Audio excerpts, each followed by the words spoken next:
Good day, all pet matters.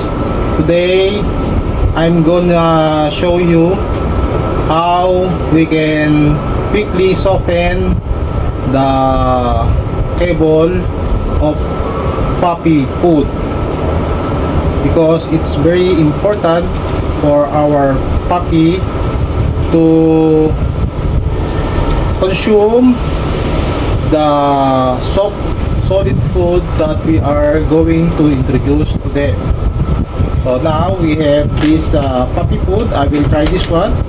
Okay, and we open this.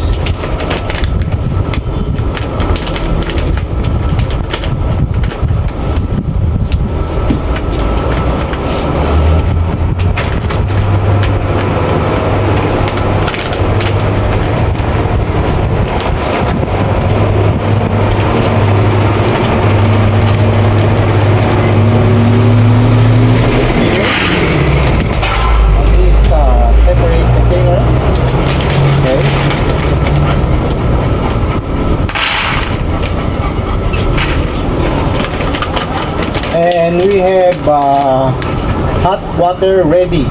Okay, this hot water will help the cable soften. Okay, so we just put half full to this container, because if we put hot water like this, it will expand.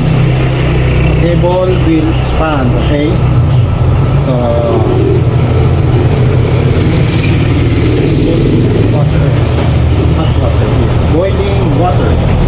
It's very important. So it will quickly open, and then we cover it. This is what happened after 15 minutes. We put the boiling water into the puppy dog food. Okay, this is how it looks. Okay, I get one cable, and as you can see, yeah,